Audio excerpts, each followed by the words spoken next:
मैं विनोद सोनी आज second video में और इंडोक्राइन ऑर्गन के अंतर्गत या इंडोक्राइनोलॉजी के अंतर्गत जो आपको कल बताया गया था, आज उसके आगे सर्वप्रथम आपको बताया जाएगा एन इंट्रोडक्शन टू हार्मोन्स।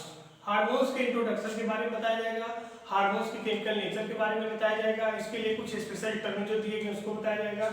उसके बाद फिर इंडोक्राइन ग्लैंड या इंडोक्राइन ऑर्गन के बारे में बताएंगे, कौन कौन से इंडोक्राइन ऑर्गन होते हैं या ग्लैंड होते हैं जो कार्डिएट और नॉन कार्डिएट के अंतर्गत रखे गए हैं, उनका लोकेशन क्या होता है, उनके द्वारा सेक्रेट हार्मोन्स, उनका टारगेट ऑर्गन क्या होता है और उनका फंक्शन क्या होता है। तो आज चलते हैं an introduction to hormones. Hormones के इंट्रोडक्शन में फर्स्ट टर्म आता है secretin. Secretin was the first hormone to be discovered by Starling and Wells in 1902। तो सेक्रेटिन जो है ये फर्स्ट हार्मोन है टू बी डिस्कवर्ड। सर्वप्रथम खोजा गया हार्मोन जो है वो सेक्रेटिन है, जिसकी खोज किया था किसने? स्टार्लिंग और वेल्स ने। इसके बाद आता है एक साइंटिस्ट जिसका नाम है हक्सले।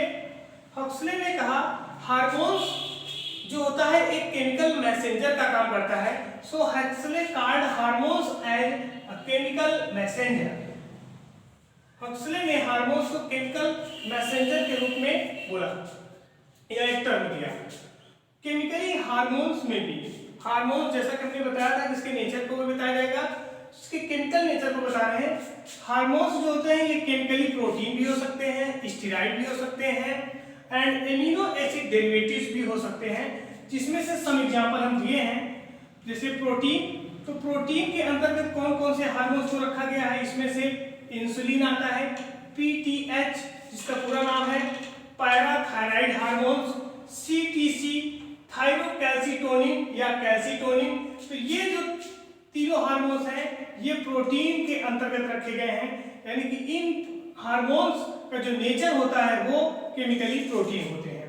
दूसरा स्टेरॉइड हार्मोन्स के अंतर्गत किसको रखा गया है? स्टेरॉइड हार्मोन्स के अंतर्गत जनरली सेक्स हार्मोन्स को रखा जाता है। इसमें से जैसे एस्ट्रोजन, प्रोजेस्टेरॉन एंड टेस्टोस्टेरॉन। तो जो एस्ट्रोजन होता है और प्रोजेस्टेरॉन होता है ये ओवरी के द्वारा और प्लासेंटा के द्वारा सेक्रेट होते हैं, जबकि टेस्टोस्टेरॉन जो हार्मोन होता है ये टेस्टिस के द्वारा सेक्रेट होता है। इसमें से अगला टर्म जो दिया गया है या अगला केमिकल नेचर बताया गया है वो है एमिनो एसिड डेरिवेटिव्स। तो एमिनो एसिड डेरिवेटिव्स के रूप में मेलाटोनिन, ये पिनियल बॉडी या पिनियल ग्लैंड के द्वारा सेक्रेट होने वाला हार्मोन है। एड्रीनलिन, इसका दूसरा नाम होता है इपिनेफ्रिन, जो एड्रिनल मेडुला से सेक्रेट होने वाला हार्मोन है। इसको इमरजेंसी हार्मोन्स के नाम से भी जाना जाता है या इसे ट्रिपल एफ भी कहते हैं। ट्रिपल एफ का मतलब होता है फाइट, फ्लाइट एंड फ्राइट, जो हमें इमरजेंसी कंडीशन में हमारे बॉडी को संतुलित या बैलेंस बनाने का काम करता है, दैट इज एड्रिनलिन या इपिनेफ्रिन। हार्मोन्स के अंतर्गत एक टर्म आया है सिनर्जिज्म या synergism. What is the synergism? क्या होता है? When two or more hormones work together to control a process, it is called synergism। जब दो या दो से अधिक हार्मोन्स मिल करके एक प्रोसेस को कंट्रोल करते हैं तो ऐसे हार्मोन्स के ग्रुप को सिनेरिज्म कहते हैं। इसके अंतर्गत एग्जांपल रखा गया है FSH एंड LH। FSH का पूरा नाम होता है फॉलिकल स्टिमुलेटिंग हार्मोन्स, जबकि LH का पूरा नाम होता है luteinising hormones. Follicle stimulating hormones का अगर हम फंक्शन देखें, अगर फीमेल के केस में देखें तो इसका काम होता है ओवरी में फॉलिकल को स्टिमुलेट करना कि फॉलिकल का फॉर्मेशन करने में हेल्प करता है, जबकि LH उसके आगे के प्रोसेस वोल्यूशन कराता है, यानी कि जो मैच्योर फॉलिकल होते हैं उसमें से एक को बाहर निकाल देता है। ये होता है LH और ये होता है FSH, जो दोनों मिल करके प्रोसेस को कंट्रोल करते हैं। जैसा कि अगला टॉपिक है एंटागोनिस्टिक हार्मोन्स। अब एंटागोनिस्टिक हार्मोन्स क्या होता है इसके बारे में आपको समझना है। तो जैसा कि इसके पहले आप सिनर्जी हार्मोन के बारे में समझे हैं कि भाई टू हार्मोन्स वर्क टुगेदर, वहां पे एक साथ करते थे, लेकिन यहाँ पे दो हार्मोन्स अगेंस्ट काम करेंगे, एक दूसरे के विपरीत कार्य करेंगे। तो ऐसे हार्मोन्स को हम लोग बोलते हैं एंटागोनिस्टिक हार्मोन्स, या इसको एंटागोनिस्टिक हार्मोन्स कहा जाता है। इसके अंतर्गत क्या है, when to hormones work against, तो यहाँ पे दो हार्मोन्स एक दूसरे के विपरीत कार्य करेंगे, अपोजिट कार्य करेंगे, तो ऐसे ग्रुप के हार्मोन्स को एंटागोनिस्टिक हार्मोन्स कहते हैं। तो इसके अंतर्गत सबसे बेस्ट एग्जांपल रखा गया है आइसोलेट्स ऑफ लैंगरहैंस के हार्मोन्स, जो कि एक बीटा सेल के द्वारा सेक्रेट होता है इंसुलिन, और एक अल्फा सेल के द्वारा सेक्रेट होता है जिसका नाम है ग्लूकागॉन। तो ये इंसुलिन का फंक्शन पहले समझेंगे, फिर उसके बाद ग्लूकागॉन का फंक्शन क्या होता है। तो इंसुलिन जो होता है ये ब्लड में ग्लूकोज की लेवल को कम कर देता है। So insulin act as decrease blood glucose level. तो इंसुलिन ब्लड में ग्लूकोज के लेवल को डिक्रीज कर देता है, डिक्रीज मतलब कम कर देता है।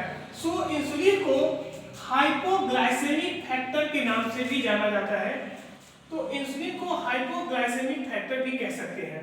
तो ये ब्लड में ग्लूकोज के लेवल को डिक्रीज करता है, जबकि दूसरा हार्मोन ग्लूकागॉन हार्मोन जो कि अल्फा सेल के द्वारा सेक्रेट होता है, और ये क्या करता है, इंक्रीज ब्लड शुगर लेवल या ब्लड ग्लूकोज लेवल। तो ये ब्लड में ग्लूकोज के लेवल को क्या कर देता है, इंक्रीज कर देता है, बढ़ा देता है, इसलिए इसे हाइपरग्लाइसेमिक फैक्टर कहते हैं, अर्थात ये ब्लड में ग्लूकोज के लेवल को बढ़ा देता है।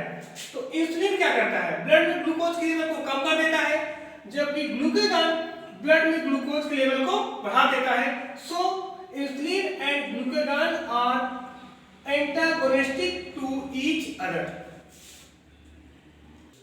इंडोक्राइन ऑर्गन या इंडोक्राइन ग्लैंड जो कार्डियक एंड नॉन कार्डियक के अंतर्गत रखे गए उनमें से कुछ दिए गए हैं, कौन कौन से हैं। जैसे इसमें से पहला इंडोक्राइन ग्लैंड जो आपको पढ़ना है वो है पिट्यूटरी ग्लैंड। पिट्यूटरी ग्लैंड को अब nowadays also known as hypophysis, pituitary gland को हाइपोफाइसिस के नाम से भी जाना जाता है। इसे इनिशियली मास्टर ग्लैंड भी कहा जाता था, but it connected to hypothalamus, ये ब्रेन के हाइपोथैलेमस से कनेक्टेड होता है, इसलिए इसे हाइपोफाइसिस कहा जाता है। और दूसरा इसमें से जो ग्लैंड आपको पढ़ना है वो है थायराइड ग्लैंड। इसके द्वारा थायरॉक्सिन हार्मोन का सेक्रेशन होता है जो मेटाबॉलिक प्रोसेस को कंट्रोल करता है, और ये हमारे नेक रीजन में पाया जाता है।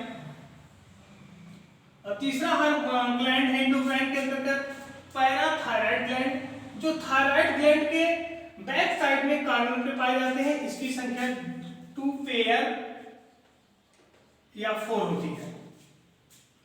अगला ग्लैंड है थाइमस ग्लैंड। ये थाइमस ग्लैंड जो होता है हार्ट में या हार्ट के पास या थोरेसिक कैविटी में पाया जाता है। और इसमें से एक ग्लैंड है इमरजेंसी ग्लैंड, जिसको एड्रिनल ग्लैंड या सुप्रारेनल ग्लैंड के नाम से भी जानते हैं, क्योंकि ये किडनी या रेनल के ऊपर कैप के रूप में पाया जाता है, इसलिए इसे सुप्रारेनल ग्लैंड भी कहा जाता है। और अगला ग्लैंड है पीनियल ग्लैंड या पीनियल बॉडी। इसे थर्ड आई के नाम से भी जाना जाता है। स्पिनोडॉन एक लिविंग फॉसिल्स है, उसमें पीनियल बॉडी या पीनियल ग्लैंड को थर्ड आई के नाम से भी जाना जाता है। अब इन सभी ग्लैंडों का हम ब्रॉडली स्टडी करेंगे।